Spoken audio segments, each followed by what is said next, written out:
Selamat pagi. Salam. Selamat pagi, guru.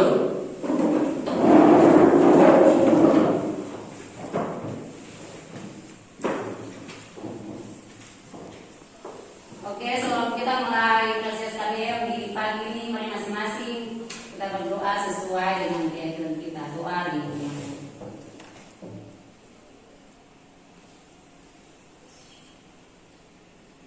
Selesai. Apa kabar hari ini? Baik. Ada yang bermasalah? Tidak. Lagi jawab baik otomatis tidak ada yang bermasalah. Ibu yakin kalau semua dalam sehat pasti proses KBM-nya bisa diikuti dari awal sampai selesai juga dengan keadaan yang sehat. Tepuk kelas, ada yang telah masuk hari ini? Semua hadir. Semua hadir ya.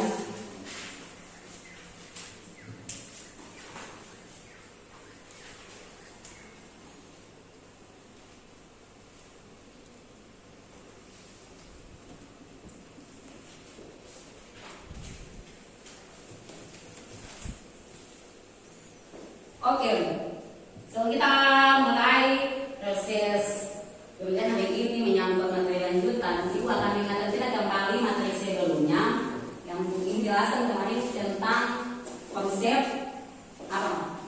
Konsep apa materinya? Asam basa.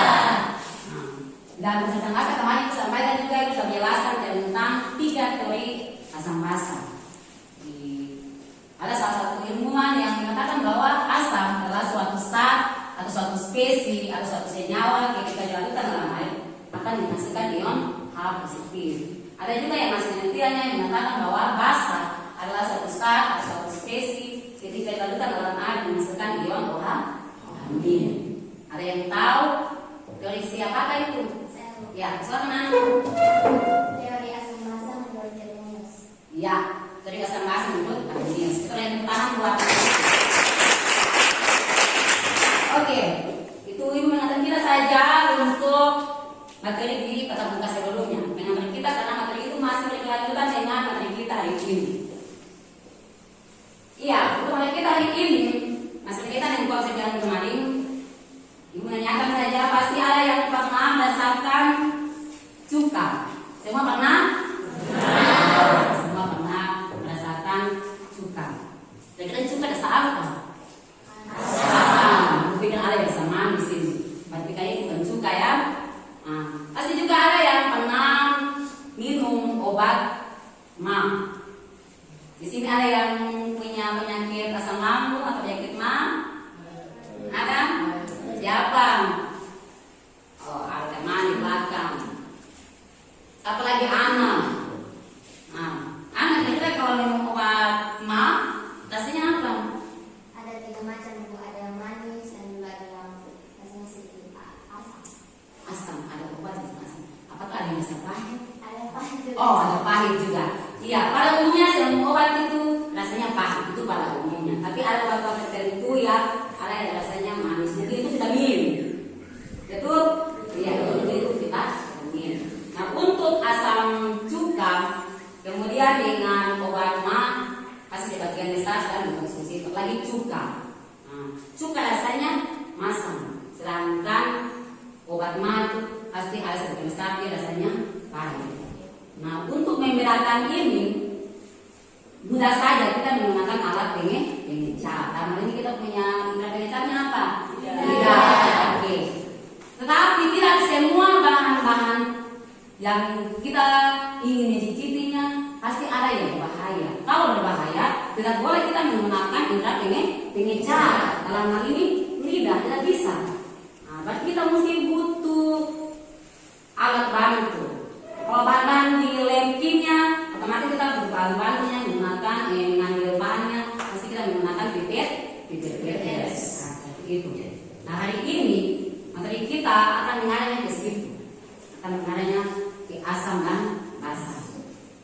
Nah, untuk hari ini selain konsep asam basa yang disampaikan kemarin tentang teori asam basa, hari ini juga kita akan membahas juga tentang bagian terpenting dari asam basa itu sendiri. Sebelum ibu lanjut, ibu lihat di kelas ini ada yang masih mengantuk ini, mungkin di malam, ada yang begadang untuk film atau buat tugas, atau mungkin ada yang main-main HP saja, buka medsos mungkin. Nah, supaya kelas ini menjadi lebih semangat, silakan semua diri kita menjadikan suasana kelas itu kita masih semangat.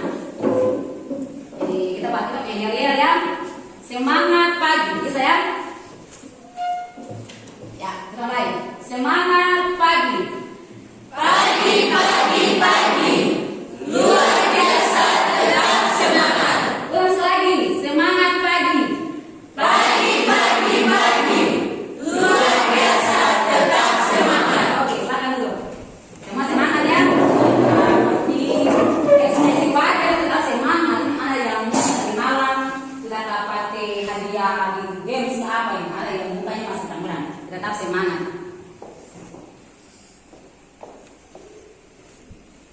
Iya, perhatikan sini. Ada dua gelas kimia. Di sini dikasih keterangan asam satu larutannya, gelas kimia yang kedua diisi larutan yang dalam sifatnya asam. Kemudian di dua gelas ini dicelupkan masing-masing kertas lakmus. Untuk larutan asam dicelupkan kertas lakmus warna biru. Sedangkan yang larutan basah dicelupkan kertas lakmus yang warna merah. Nah, perhatikan di sini salah satu sifat larutan asam yang basah. Untuk asam dia bisa menetralkan. Basah, jadi sebaliknya basah bisa menetralkan asam. Tapi untuk perubahan warna pada kertas lakmus asam, untuk asam dia akan memberikan warna merah pada kertas lakmus biru. Sebaliknya untuk larutan basah dia akan memberikan warna biru pada kertas lakmus merah. Jadi di sini perhatikan sini dari gambar ini mungkin ada yang ingin menanggapi.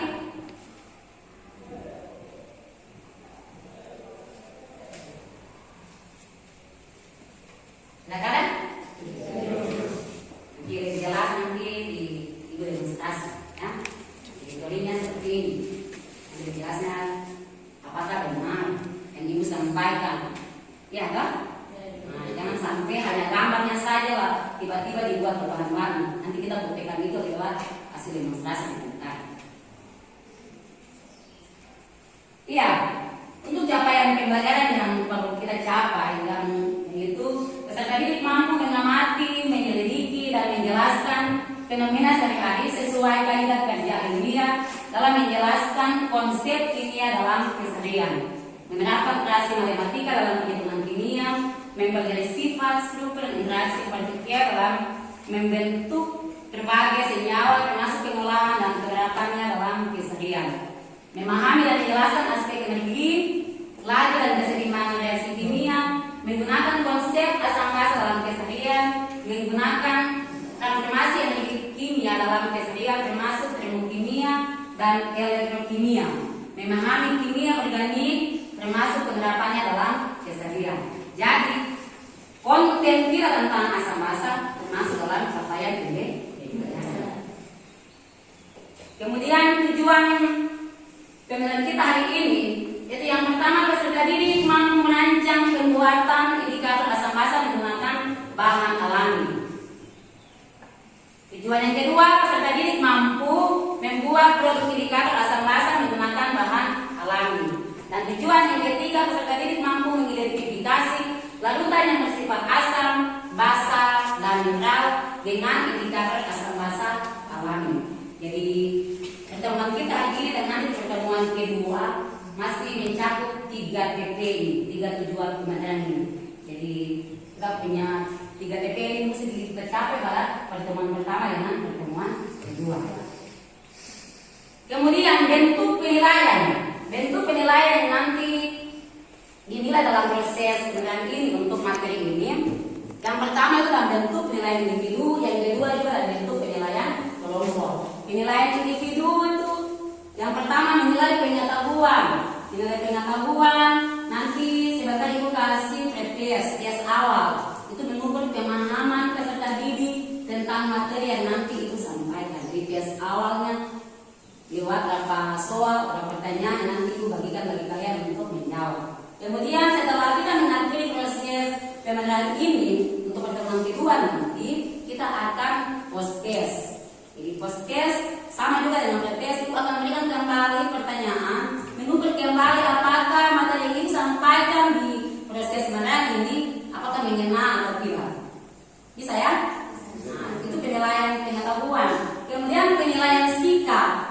Nah, kita kenal profil pelajar Pancasila dengan begini. Tapi yang Ibu menilai di sini hanya 2, bergotong royong dan mendengar bisnis. Jadi sebentar di masing-masing kelompok nanti saling bergotong royong. Royong artinya saling kerjasama. Dan hanya satu orang saja yang kerja, yang lain jadi penonton. Jadi semua harus saling kerjasama. Berpikir-pikir sebentar di masing-masing kelompok mesti ada yang mengungkapkan dia punya ide atau gagasan.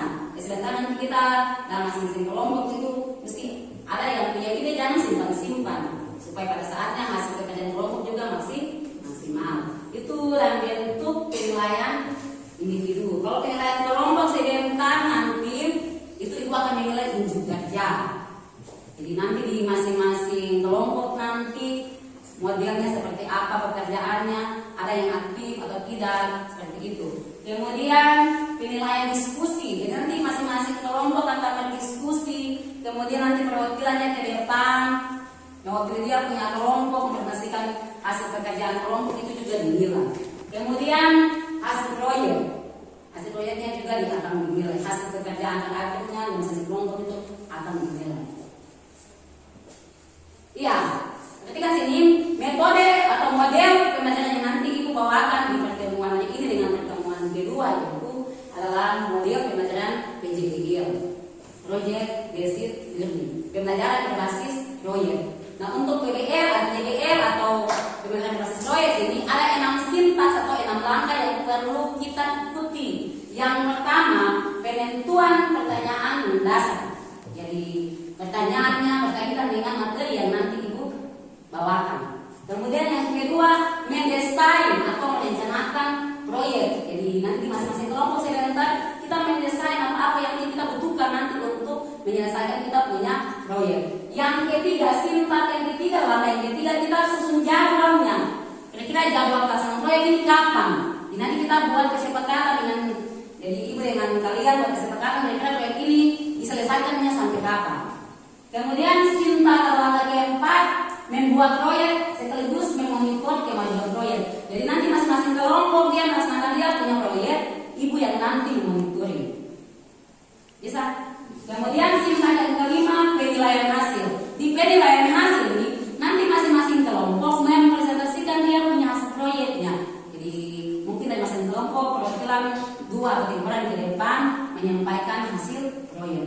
Dan yang sintaks yang terakhir yang keenam mengevaluasi pengalaman. Mungkin saja selama kita kerja proyek ini ada kendala-kendala yang ditemui dalam kelompok disampaikan nanti. Bisa? Nah, untuk 6 sintaks ini pertemuan pertama, Ibu cukup sampai di sintaks yang ketiga, sampai di menyusun jadwal pelaksanaan proyek. Sampai sintaks keempat, kelima dan keenam, nanti kita lanjutkan di pertemuan berikutnya. Jadi hari ini kita khusus untuk menentukan pertanyaan dasar sesuai materi yang Ibu kasih. Kemudian yang kedua kita mendesain kira-kira proyeknya seperti apa. Kemudian yang ketiga kita susun jadwal kesepakatan waktu dengan Ibu.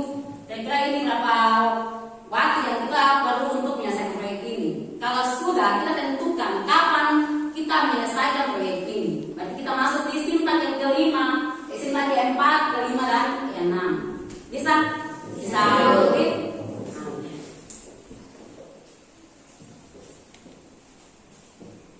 Oke, sebelum kita masuk di materi yang tadi sampaikan, seperti tadi disampaikan kita akan mengawalinya dengan podcast. Ibu akan menguji kemampuan kalian lewat 5 pertanyaan yang akan Ibu bagikan.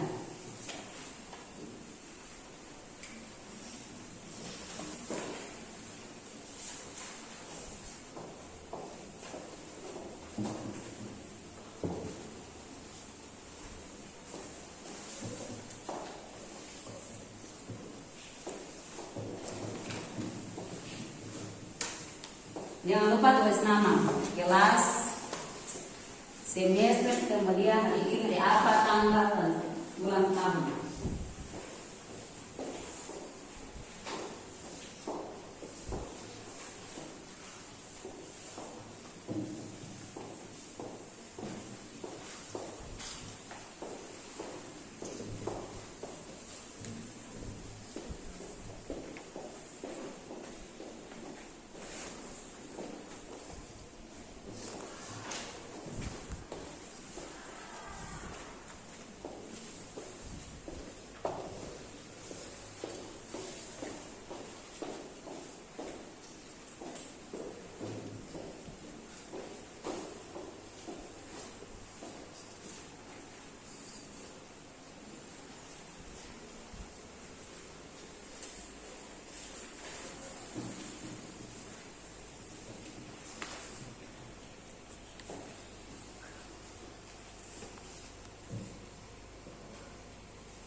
Jadi silakan dijawab sesuai pemahaman kalian.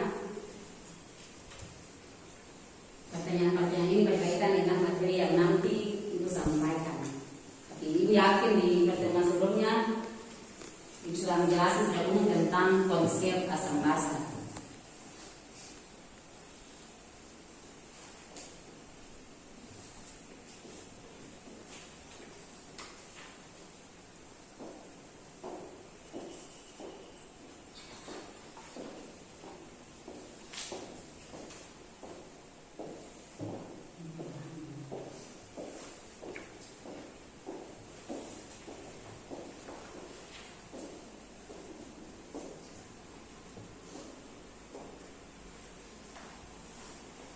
Jangan lupa tulis nama ya.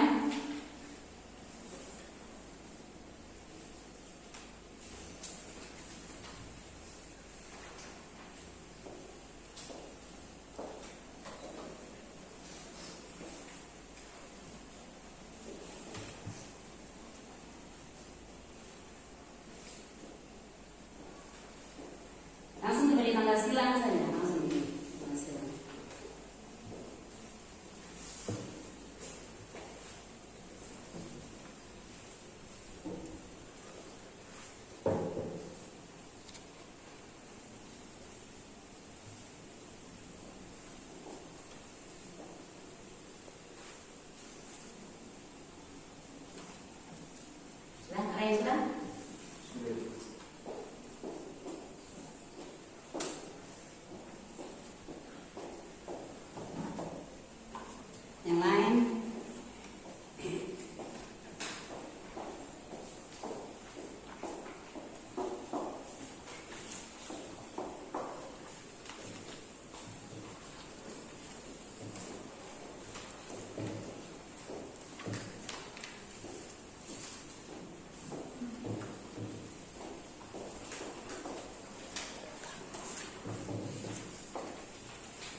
Sudah ya? Sudah ya?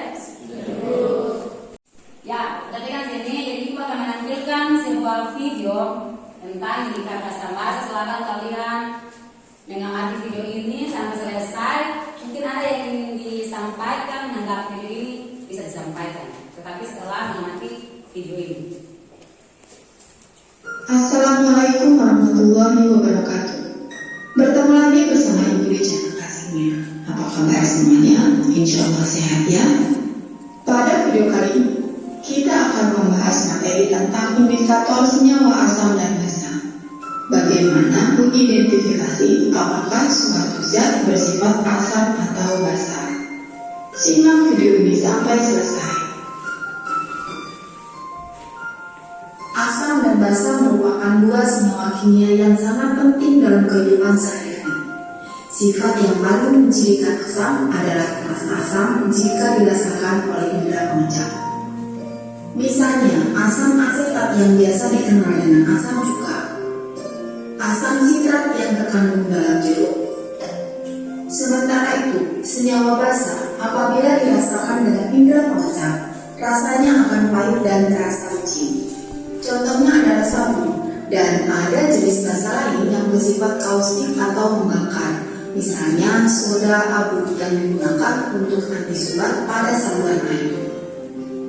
Nah, pertanyaannya, bagaimana cara kita mengenali zat asam dan basa, terutama untuk zat-zat yang ada pada laboratorium? Apakah harus kita cicipi atau kita pegang?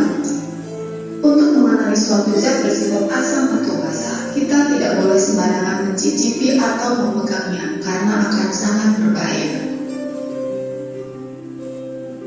Kita dapat mengidentifikasi suatu zat bersifat asam atau basa dengan menggunakan zat petunjuk yang disebut dengan indikator dan dengan alat yang disebut pH meter. Kita bahas indikator asam basa terlebih dahulu. Indikator asam basa merupakan zat yang memberikan warna berbeda pada larutan asam dan basa. Ada beberapa indikator yang bisa kita gunakan untuk mengidentifikasi asam dan basa, yaitu kertas lakmus, indikator universal, indikator alami, maupun indikator larutan.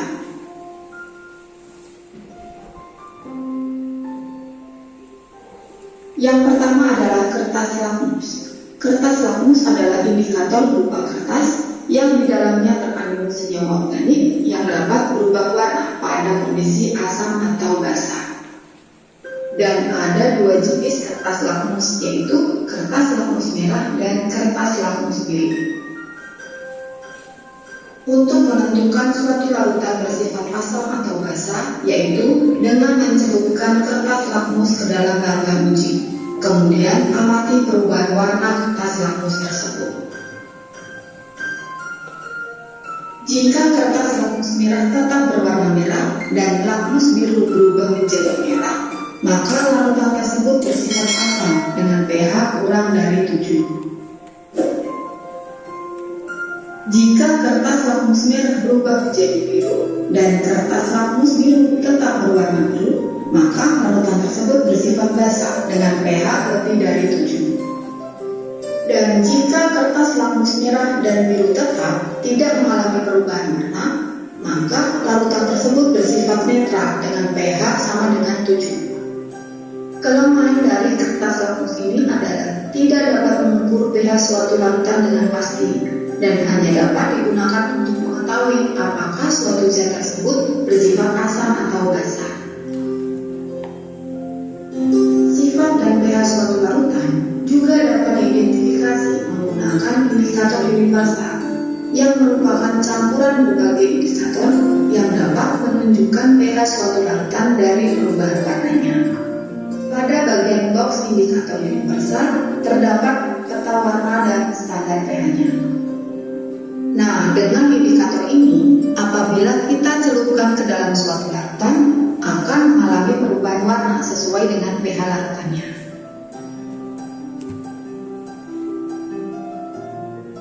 Kita bisa cocokkan warnanya dengan peta warna yang ada pada box indikator. Selanjutnya, kita bahas tentang indikator alami. Kita dapat mengidentifikasi asam dan basa dengan memanfaatkan tumbuhan seperti bunga, sayur-sayuran, maupun buah-buahan yang ada di sekitar kita.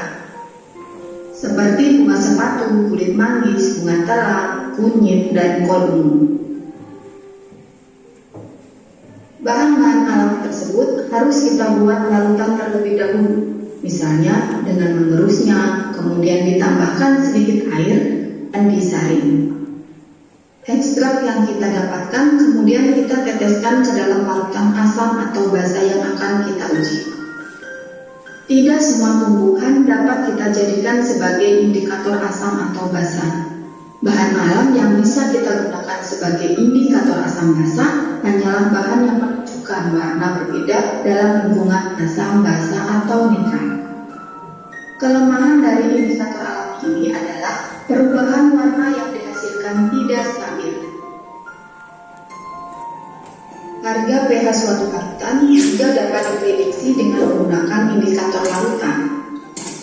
Misalnya metil biru, metil merah, phenolphthalein, dan metil jingga.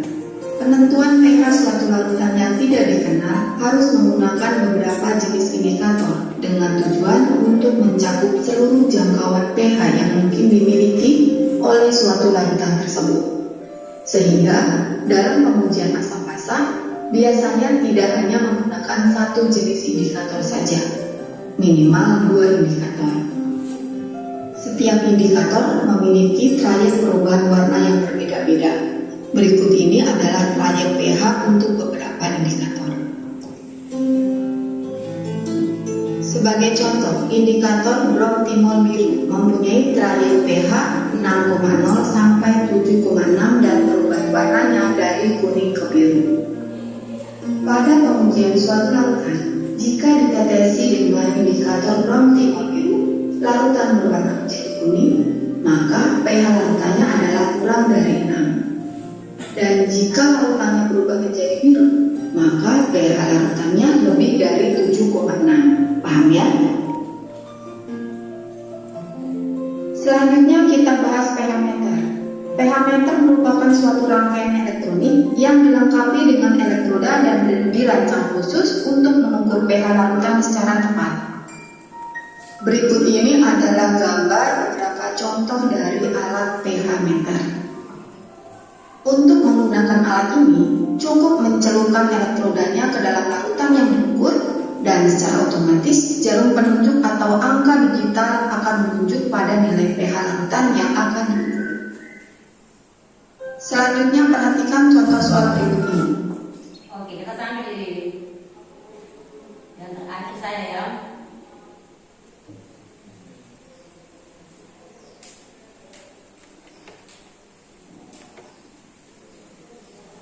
Iya, jadi kita punya materinya tentang indikator asam basa. Indikator itu suatu bahan yang digunakan untuk melihat suatu zat asam atau basa mineral lewat perubahan warna.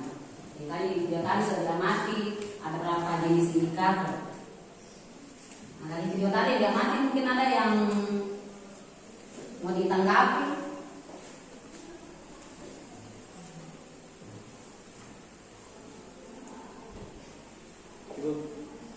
Ya, silakan. Terima kasih atas kesempatan yang diberikan. Saya akan bertanya. Boleh ini diri. Terima kasih atas kesempatan yang diberikan kepada saya. Saya akan bertanya terkait dengan materi yang tadi dipaparkan. Pertanyaan saya, bagaimana lakmus tersebut dapat berubah warna ketika dicelupkan pada larutan tersebut. Sedangkan kita ketahui bahwa warna aslinya tidaklah sama dengan warna ketika dicelupkan ke dalam larutan tersebut. Pertanyaan saya, apa yang menyebabkan perubahan warna tersebut? Terima kasih. Oke. Jadi salah satu indikator tadi di video tadi amati adalah indikator kertas lakmus. Nah, kertas lakmus tadi kalau yang ada di video ada 2 warna, satu warna biru, satu warna merah. Sebelum menjawab pertanyaan dari teman tadi, kertas lakmus biru dan kertas lakmus merah ini ada dia punya fungsinya masing-masing. Kertas lakmus biru itu khusus untuk zat-zat yang dikategorikan sebagai zat basa. Sedangkan kertas lakmus merah itu dikhususkan bagi saat-saat yang dikategorikan sebagai saat yang asam. Jadi kalau kertas lakmus biru, kalau kita dicelupkan di larutan yang dia sifatnya basah, dia tidak mengalami perubahan warna. Tetapi kalau kertas lakmus merah kita celupkan di larutan yang bersifat basah, otomatis dia mengalami perubahan. Seperti yang tadi, perubahan dari warna merah menjadi warna biru. Begitu sebaliknya. Indikator yang kertas lakmus biru tadi dicelupkan ke suatu saat atau suatu larutan yang bersifat asam, nanti dia memberikan perubahan warna, yaitu warna biru tadi berubah menjadi warna merah. Pertanyaannya tadi, kira-kira apa yang menyebabkannya sehingga kertas lakmus itu dia mengalami perubahan sebelum dicelupkan tadi di larutan tadi. Sebelumnya warna biru, sebelumnya juga warna merah, tapi ketika dicelupkan biru menjadi merah, merah menjadi biru. Di kertas lakmus itu sudah terancam. Di kertas lakmus kita sama dengan kertas biasa, kertas buku atau kertas HVS. Kertas lakmus ini sudah dirancang khusus menggunakan bahan-bahan kimia yang bisa memberikan warna ketika dicelupkan ke suatu saat. Jadi kalau dia asam akan menjadi warna merah, kalau dia basah dia akan menjadi warna biru. Tapi kalau dia netral tidak mengalami perubahan. Bisa? Menjawab tidak? Ada yang lain? Ada yang lain? Oke.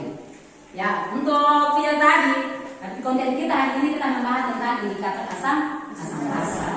Jadi, yang tadi sampaikan bahwa model pembelajaran yang Ibu akan sampaikan tadi yang nanti kita kerjakan sama-sama dalam bentuk proyek. Jadi hari ini kita akan membuat proyek lewat sintak yang pertama, kedua, dan yang ketiga. Yang pertama tadi sudah kita lewati ya, lewat sebuah pertanyaan yang disampaikan oleh teman tadi. Nah, yang berikut untuk menjawab pertanyaan tadi supaya lebih jelas seperti dimotivasi tadi, yang Ibu menampilkan 2 gelas kimia, kemudian ada 2 larutan, 1 asam, 1 basah, kemudian dicelupkan kertas lakmus. Itu kan hanya sekedar teori saja. Mungkin ada yang bertanya, apakah benar ada perubahan seperti itu? Supaya membuktikan itu kita coba hari ini. Jadi perhatikan Ibu akan mendemonstrasi di depan sini. Ada 3 gelas kimia, 1 mewakili larutan yang bersifat netral, 1 mewakili larutan yang bersifat asam, 1 juga mewakili larutan yang bersifat basah. Jadi dalam hal ini kita belum tahu mana yang asam, mana yang basah. Nah, ini kita hanya mau melihat perubahan warna. Otomatis di sini Ibu menggunakan kertas lakmus. Jadi kertas lakmus tadi seperti yang tadi disampaikan oleh teman. Jadi kertas lakmus ini ada yang warna biru dengan ada juga yang warna merah. Jadi yang merah ini nanti untuk yang zat asam. Kalau yang biru nanti untuk yang zat basah. Tapi masih bisa dipraktek sama-sama. Jadi ingat sekali seperti yang tadi disampaikan tadi di teori tadi. Kalau yang asam, kalau dicelupkan kertas lakmus merah dia tidak mengalami perubahan. Begitu sebaliknya, kalau yang basah dicelupkan kertas lakmus biru dia juga tidak mengalami perubahan. Tetapi kalau larutan yang asam dicelupkan kertas lakmus biru, nanti dia mengalami perubahan. Begitu sebaliknya, yang kertas lakmus merah dicelupkan di larutan yang bersifat basah, nanti juga mengalami perubahan warna. Sedangkan di netral tidak mengalami perubahan. Nah, ini kita buktikan akan lewat hasil demonstrasi di saat ini. Perhatikan 3 gelas kimia Ibu siapkan akan bahan-bahan yang Ibu bawakan ini cuka. Kemudian yang satunya sudah kue. Kemudian yang ini pas semua tahu ini air mineral ya, ini air mineral. Jadi cuka, sudah kue dengan air mineral. Untuk gelas yang pertama Ibu isi air mineral di dalam. Kemudian yang gelas yang kedua Ibu isi larutan cuka.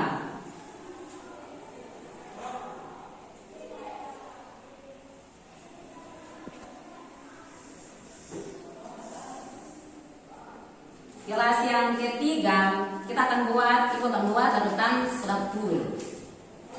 Jadi Ibu gunakan 2 sendok saja, 2 sendok sudah kue.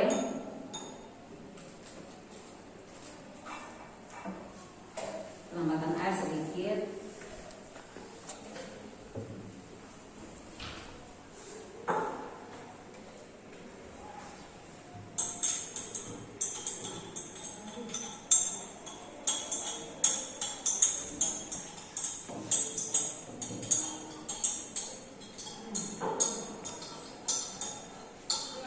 kalau kita aduk saja sampai kertas kakuanya sudah larut, nanti kita bisa buat ujian.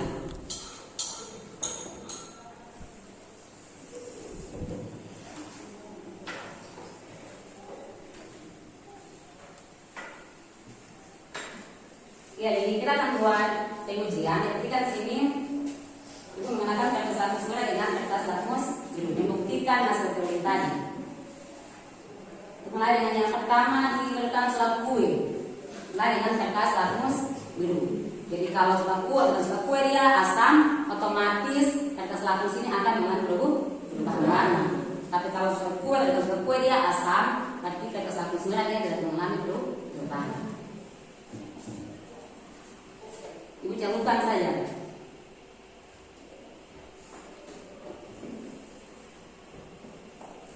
Tinggal berapa detik saja.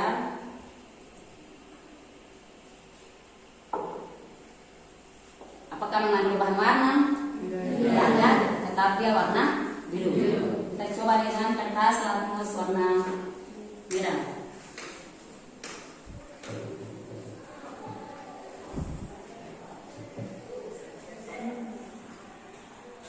Mengalami perubahan warna? Berubah jadi warna biru. Berarti sudah tahu larutan surat kue bersifat asam karena dia bisa membirukan kertas lakmus merah. Tapi lagi gelas yang kedua, Ibu naik dengan kertas lakmus warna merah.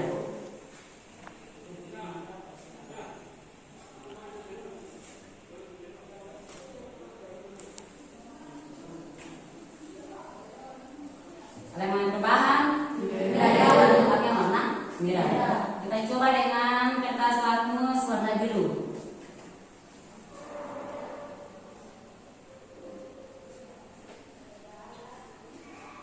Mengalami perubahan atau tidak?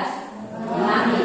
Dan warna biru menjadi warna merah. Berarti larutan cuka dia bersifat asam. Karena dia bisa memerahkan kertas lakmus biru. Kita coba di air mineral. Kertas lakmus biru duluan yang Ibu coba.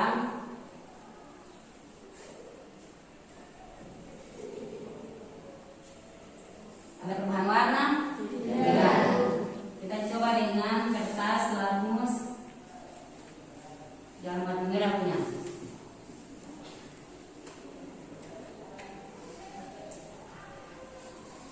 Ada perubahan? Tidak. Berarti air mineral tergolong dalam larutan yang karena dia tidak membuat perubahan warna baik kertas lakmus merah maupun kertas lakmus biru. Bisa mengerti? Bisa. Kita dengan pertanyaan tadi dari Salah Sabuono yang tadi menyampaikan kenapa ada perubahan warna. Nah, pertanyaannya dari hasil demonstrasi di depan sini mungkin ada yang bertanya kenapa larutan cuka yang kertas lakmus biru berubah jadi warna merah. Mungkin ada yang bertanya lagi kenapa di kertas lakmus merah diberikan surat kue yang warna merah menjadi warna biru. Nah, pas ada yang bertanya seperti itu. Nah, pertanyaan ini juga tadi yang Ibu sudah jelaskan dengan pertanyaan dari Salah Sabuono tadi. Jadi tetap kertas lakmus biru kalau dicelupkan ke larutan yang bersifat basah, dia tidak mengalami perubahan warna.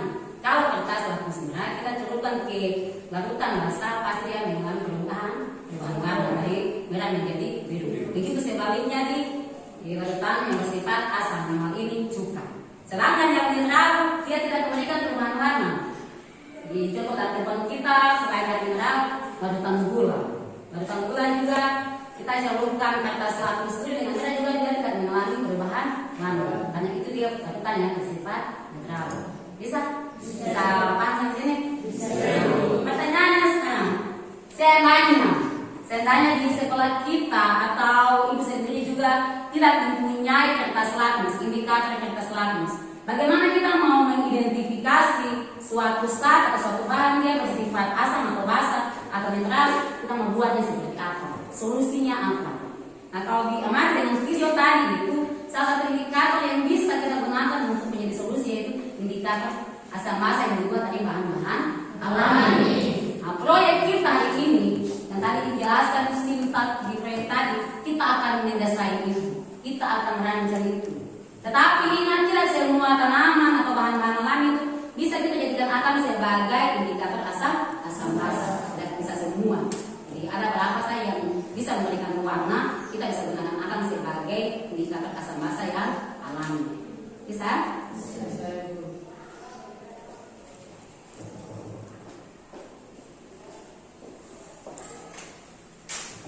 Ya, kalau sudah, Ibu akan memberikan kita dalam 4 kelompok sesuai dengan hasil tes tadi. Ibu bagi kelompok sesuai dengan hasil tes. Jadi di masing-masing kelompok itu silakan bekerja sesuai dengan nama-nama yang akan Ibu bagikan. Ya, kelompok yang pertama Erwin Galioli. Kelompok yang kedua Mesat Masombe. Kelompok yang ketiga Febrian Ratumasa. Kelompok yang misalnya kelompok 1 anggotanya dari Galioli, kedua Mesat Masombe, yang ketiga Febrian Ratumasa, yang keempat Ana Babat, yang kelima Zolidani Kalute. Kelompok 2 Elia Patian, Resavo Sabono, Abieser, Noni, Stefani. Kelompok 3 Asriat Elat, Nasr Maisama, Satreskin, Rumania, Yogbet. Kelompok 4 Indah Tutul, Arif Boki, Dorelaun, Fika Elat, dan Doria Kalutu. Silakan masing-masing untuk sesuai dengan kelompoknya. Kelompok 1, 2, 3, dan 4. Bentuk tertentu.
Singkat-singkatnya kita sampaikan di awal tadi, singkat pertama tadi pertanyaan yang dasar tentang kita punya materi atau konten kita disampaikan oleh Dr. Memang tadi Saldo Sabono.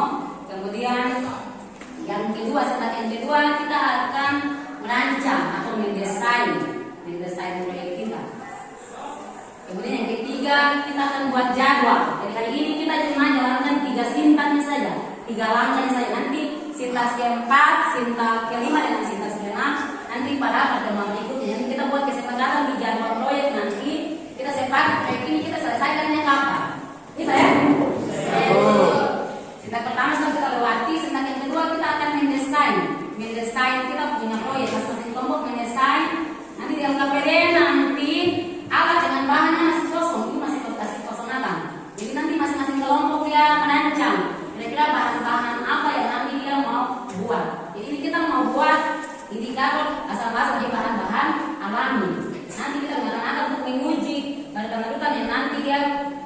UI dia bersifat asam, basa atau netral. Jadi perhatikan sekali peserta dibagi OKPD di masing-masing kelompok, masing-masing akan merancang sekali bahan-bahannya apa. Kalau kita punya alat di lab itu tidak lengkap. Kalau gelas kimia kan hanya berapa sih, makanya itu ada gunakan 3. Kalau tidak ada gelas kimia, alternatifnya apa? Kita gunakan apa?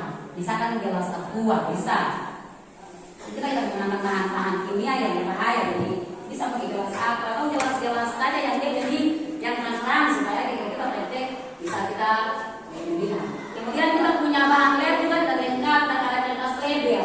Berarti alternatifnya apa? Mungkin bisa kita menggunakan kertas risiko supaya kita praktek, kita kasih label di masing-masing wadah atau gelas kimia.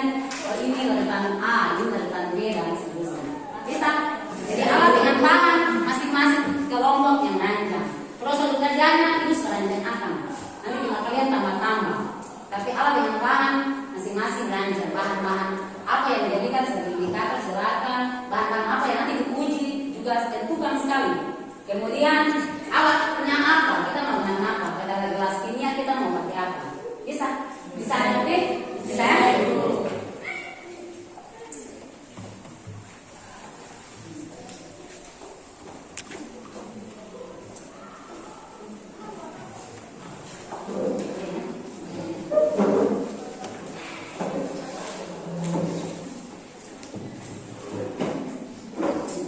Iya, silakan lihat dengan kerjanya, diperhatikan saling dirancang sebanyak mungkin kira-kira bahan-bahan yang ingin digunakan.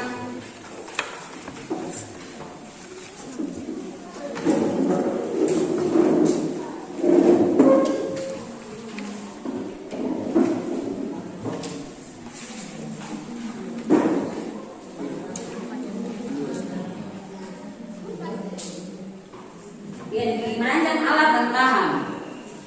Jadi yang pertama dirancang duluan bahan-bahan apa yang nanti digunakan untuk indikator asam basa. Bahan-bahan yang digunakan sebagai indikator asam basa.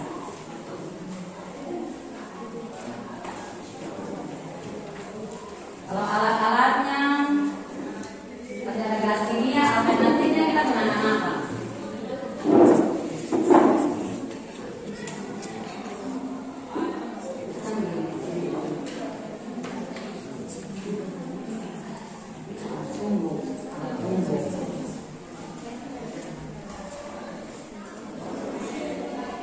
Ini nanti kan tanaman-tanaman ini kan nanti kita kulit-kulit akan sampai jadi halus.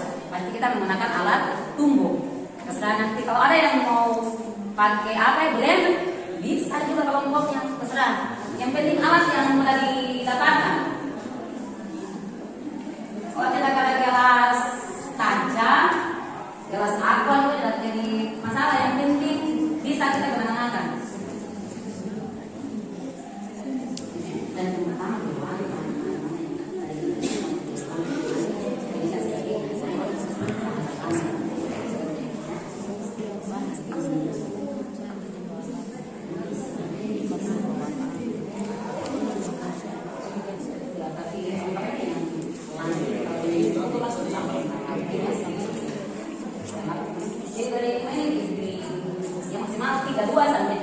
jadi indikator apa bahan-bahan alamnya nanti sebagai indikator asam basa itu terserah, tapi untuk lebih menghemat waktu kalian dipilih 2 sampai 3 bahan.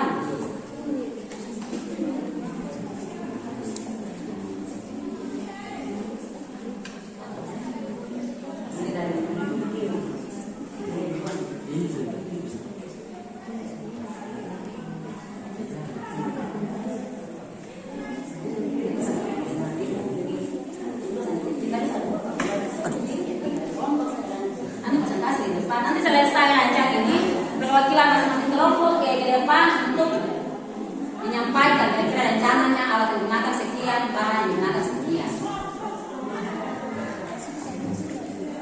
Jadi rancang pertama dulu bahan-bahan alam mana yang ada digunakan sebagai indikator asam basa. Jadi bisa 2 atau 3 tergantung kelompoknya saja, kesepakatannya mau gunakan berapa.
alternatifnya pakai apa?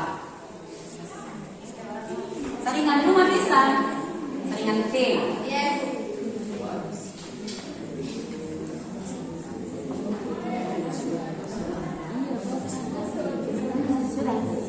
Yang bahan-bahan yang dijadikan berapa?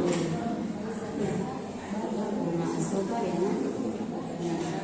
Kalau ini kan harus bentuk indikator asam basa, bahan yang mau dicuci.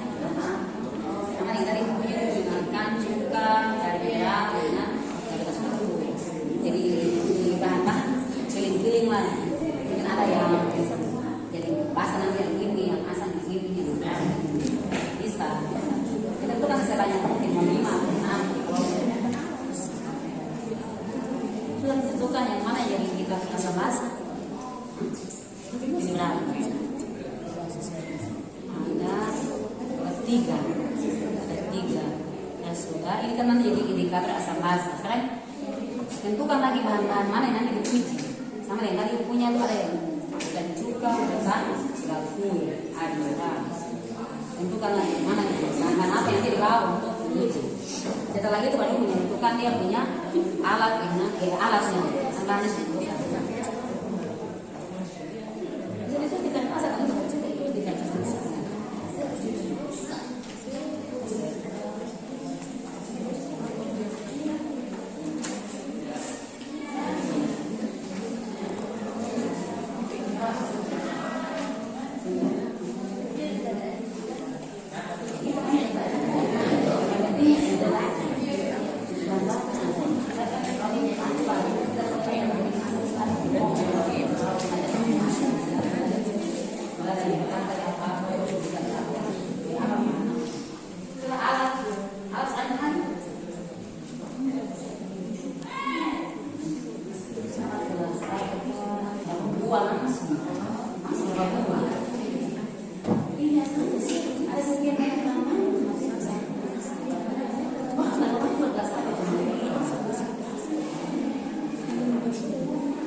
Jangan lupa sisihkan tisu.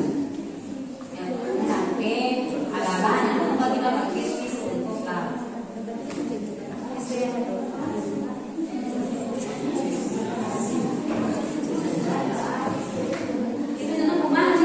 kalau bahannya ada satu ya siap. Gelas itu 10, masa bahasa gelas 3.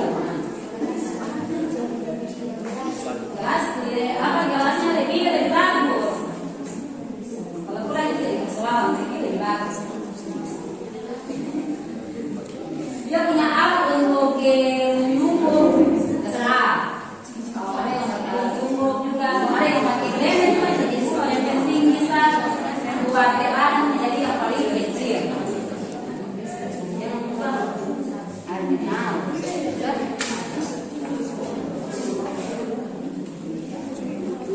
Jangan lupa air mineral.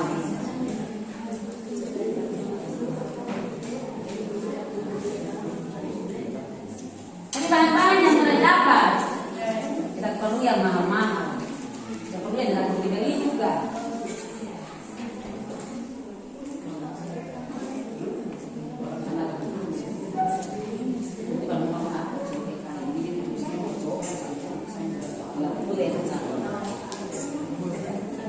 Akan mulai kulit.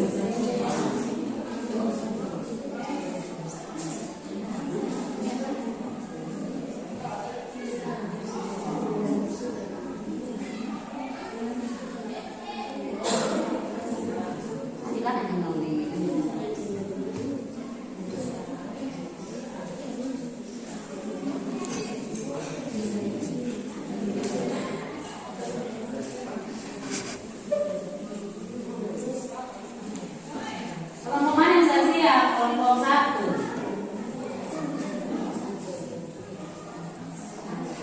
Nanti setelah ini nanti perwakilan masing-masing kelompok ya silakan disebutkan 2 teman, 2 kelompok untuk menyampaikan hasil rancangannya.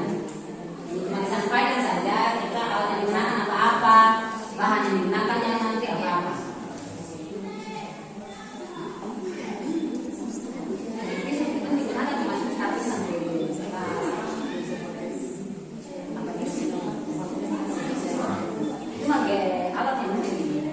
Jadi saya berapa buah? 10. Kalau pakai gelas kaca berapa buah? Kalau pakai gelas aqua berapa buah? Masa bisa begitu?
Saya kelompok 3.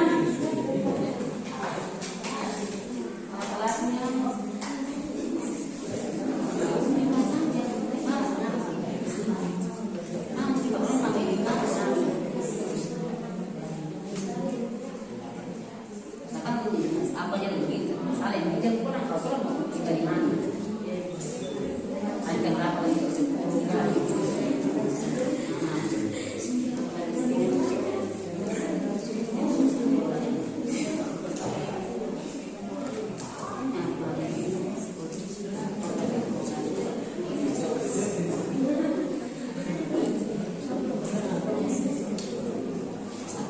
Apa saja coba ke apa?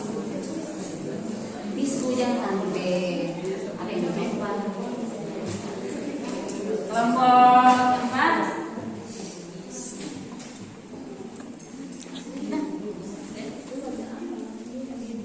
Oke, dia bahan-bahan yang mulai ditemukan dalam kehidupan. Tidak perlu yang mahal-mahal, tidak perlu yang lebih-lebih.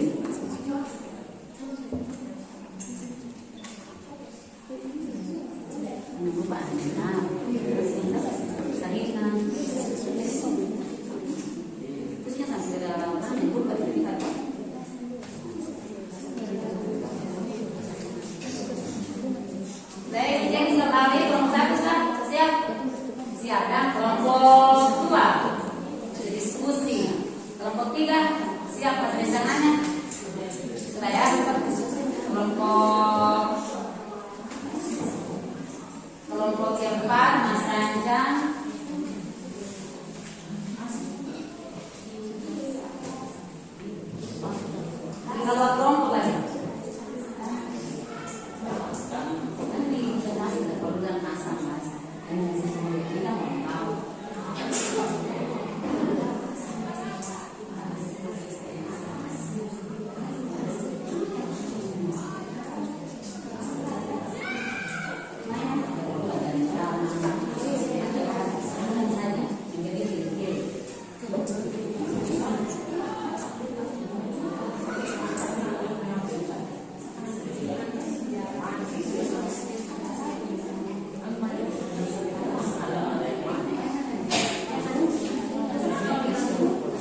Sudah kelompok 1 sudah siap, kelompok 2 belum? Masih jangan belum?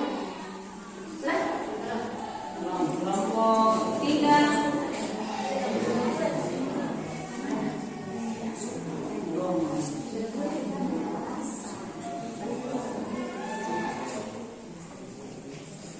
Yang dia utamakan saya bagian saja bahan-bahan. Walaupun ada yang ingin ditambahkan di luar proyek bisa.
Nanti besok kita praktik bisa kelompok ini siapa yang wakili? Akhirnya Nason. Jadi nanti di depan menyampaikan hasil bahan-bahan yang mau dijadikan sebagai indikator rasa masaknya yang mana. Kemudian yang bahan-bahan yang uji yang mana. Kemudian alat-alat yang digunakan itu saya nanti disampaikan di depan. Kelompok ketiga yang mana kan? Kita. Nah, nanti disampaikan di depan saja cuma hasil dan jangan lupa bahan-bahan yang dijadikan sebagai indikator rasa masak apa-apa. Kemudian bahan-bahan yang mau diuji yang mana. Kemudian alat-alat yang digunakan itu saja disampaikan. Sudah siap? Sudah ya? Iya, setelah kita akan mendengarkan hasil rencana dari masing-masing kelompok. Itu mulai dari kelompok 1. Kelompok 1 silakan yang mewakili kelompoknya untuk menyampaikan hasil rencana.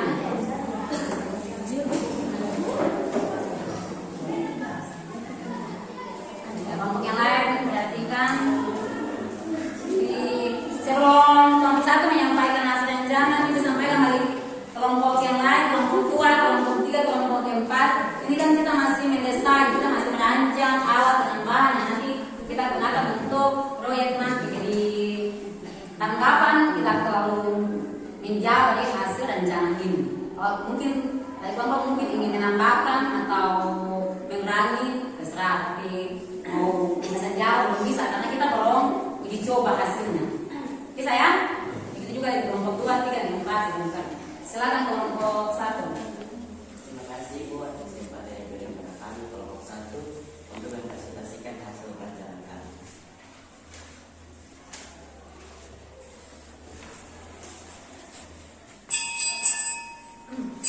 Alat dan bahan indikator. Alat gelas aqua 1 buah, salinan, alat tumbuk, sedotan 10 buah, sendok 3 buah, tisu dan bungkus. Bahan indikator: kunyit, bunga buentil, dan bunga makaran. Dan menjadi bahan pengujian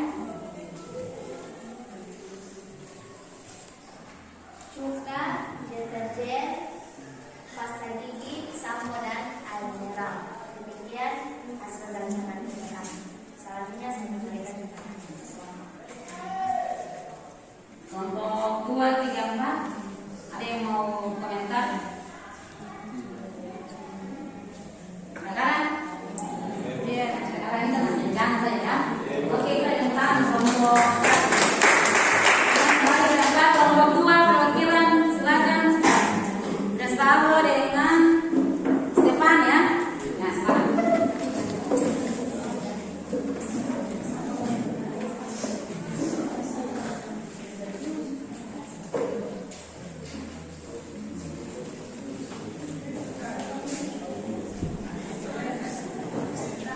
Terima kasih atas kesempatan yang diberikan kepada kami kelompok 2 untuk menyampaikan hasil kerja kami. Berketua silakan. Alat dan bahan. Yang pertama alat 1 gelas aqua 8 buah, 2 sendok teh 4 buah, 3 kertas aristo atau roti, 4 saringan teh, 5 pisau, 6 tempat ulekan, 7 gunting, 8 spidol. Kedua bahan.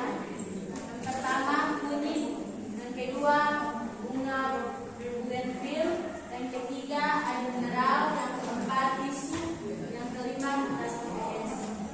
Bahan-bahan yang diuji, yang pertama jeruk nipis, yang kedua cuka, yang ketiga sabun, yang keempat abu, yang kelima soda kue, yang keenam gula, dan yang ketujuh garam. Sekian. Apakah ada tanggapan dari teman-teman kelompok lain? Dari kelompok 1 mungkin ada? Nah, rencana yang gimana? Kita terima. Ya, ya. Kita mau kelompok 2. Kelompok 3 akan menyampaikan hasil rencananya.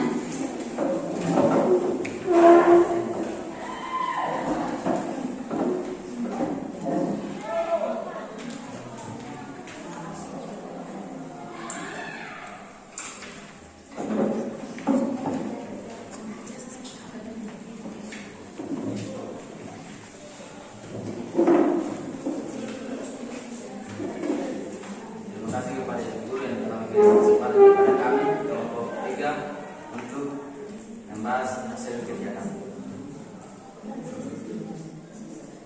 Alat dan bahan. Alat. Pertama gelas aqua 1 buah, 2 sendok plastik 1 buah, 3 alat bulet, 4 saringan. Yang kedua bahan. Bahan indikator. Yang pertama bunga asoka, bunga tapak darah, bunga bougainville. Bahan-bahan yang diuji adalah air mineral, abu tungku, air jeruk. Apakah ada tanggapan dari kelompok lain? Kelompok lain kemana? Terima hasil rancangan kelompok 3. Terima. Kok ada yang menanggapi? Silakan Gustavo. Terima kasih atas kesempatan yang diberikan kepada saya. Saya ingin bertanya, ada jeruk yang dimaksud yang bersifat asam atau bersifat manis? Terima kasih. Ada Bersifat asam atau manis? Ada jeruk.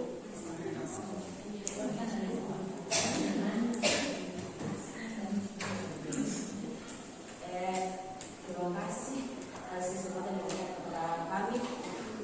Kami akan menjawab apa yang telah ditanyakan dari kelompok 2. Di sini air jeruk yang kami pakai adalah air jeruk bersifat asam. Apakah sudah puas dengan jawaban kami? Ya, dari kelompok 3 kembali ke yang 4, namanya jeruk otomatis asam. Betul kan? Kalaupun ada yang manis sedikit saja nilai, tapi yang paling dominan adalah asam. Ya, kembali ke yang 4, yang pertama kelompok 3. Kelompok 4, silakan berada dengan ketiga.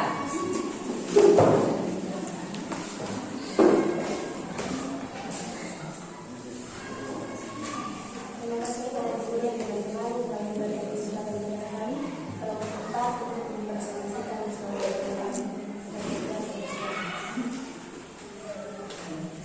Alat dan bahan. Alat 1 gelas aqua 5 buah, 2 saringan teh, 3 sendok 5 buah, 4 alat pendingin. Bahan kembang sepatu, semak darah, bunga asoka, tisu, dan kertas aristo. Bahan-bahan yang akan diuji: cuka, minuman soda, air sabun, sampo, dan air mineral. Apakah ada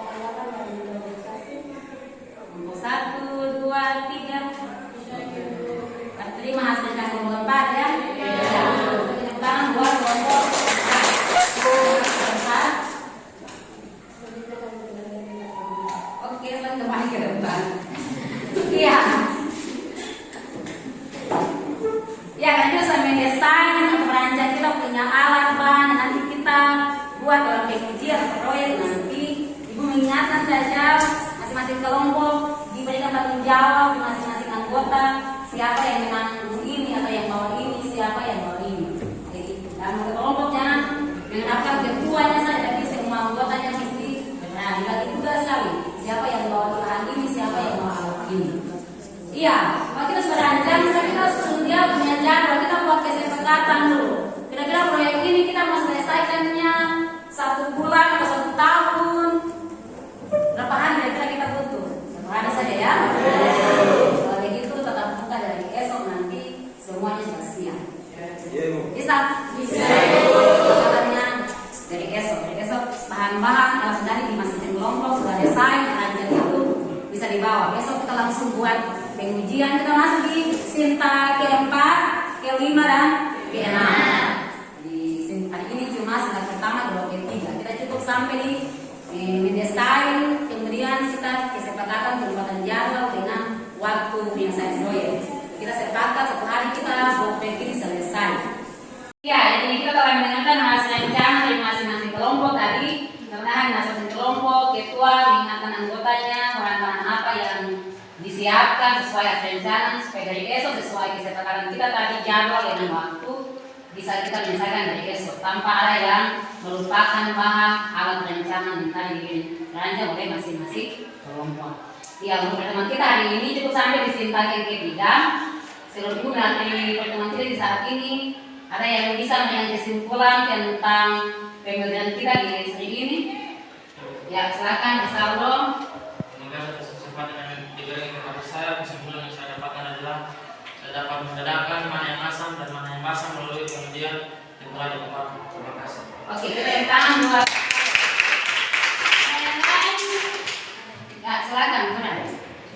Dari materi yang telah kita pelajari bersama untuk mengetahui suatu bahan tergolong dalam asam atau basa, jika tidak memiliki bahan universal, kita bisa menggunakan alat alternatif lainnya yang ada di sekitar kita.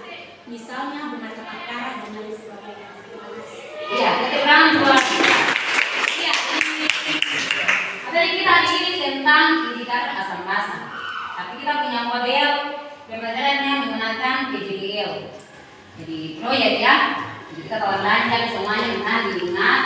Kemudian materi ini juga, hari ini mengingatkan kita juga tentang jenis-jenis indikator yang tadi diamati lewat video tadi. Ada indikator universal, ada indikator yang bentuk alat pH meter, kemudian ada indikator asam basa dan bentuk kertas lakmus, kemudian ada indikator asam basa yang ditemui dalam di lab ya, dalam bentuk tadi BTB, phenolphthalein yang tadi, MM, kemudian tadi, kemudian alternatifnya bisa juga kita menggunakan bahan-bahan yang sering ditemui dalam kehidupan kita, bisa dijadikan sebagai indikator asam basa yang telah terancang tadi.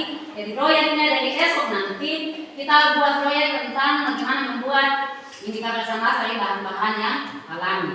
Jadi ingatkan kembali itu di materi kita sampai di sini. Kemudian mungkin ada yang merefleksikan suasana kita hari ini bagaimana? Apakah sunyi-sunyi saja atau menyenangkan? Ada yang mau refleksikan materi hari ini? Ya, Stefani silakan. Terima kasih. Di sini saya ingin merefleksikan pembelajaran kita di saat ini, yaitu sangat menyenangkan dan tidak membosankan bagi saya. Terima kasih. Oke, untuk tentang buat ada yang lain? Ya, kemudian silakan. Terima kasih, saya akan belajar dulu. Materi ini sangat menyenangkan dan sangat bagus bagi kami sebagai siswi. Semoga bermanfaat bagi kami untuk meraih cita-cita. Oke, terima kasih. Selamat. Lepas materi ya. Ya, jadi mereka buat teman tadi mewakili yang lain. Materi hari ini yang ibu sampaikan atau proses ABEMA ini menyenangkan. Apa itu menyenangkan? Menyenangkan. Oke, jadi ibu nanti kembali dari esok ya dengan pertemuan berikut. Hasil desain tadi diingatkan masing-masing kelompok menyiapkannya supaya dari esok tidak ada yang melupakan sesuatu. Iya, jadi dari esok nanti kita akan lanjut pada sintak yang ke-4, sintak yang ke-5 dengan sintak yang ke-6. Jadi kita akan mulai menguji, kita punya bahan-bahan tadi, kemudian kita akan mempresentasikan kita punya hasil di depan, kemudian kita akan membuat evaluasi pengalaman kita. Jadi selama pengalaman hari ini di kelompok, pengalaman besok juga mungkin ada yang mengalami kendala atau ada yang mengalami sukacita, terserah kalian lah. Yang penting pengalaman selama 2 hari nanti di proyek nanti disampaikan di kelas dari esok. Bisa ya? Bisa ya. Dengan kelas tadi kita mengawali KBM dengan doa, kita juga akan tutup dengan doa. Masing-masing berdoa sesuai dengan keyakinannya doa di mana.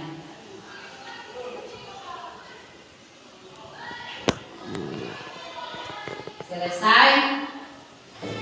Ya saudara, sampai jumpa di hari esok. Selamat siang. Kepada yang bisa. Selamat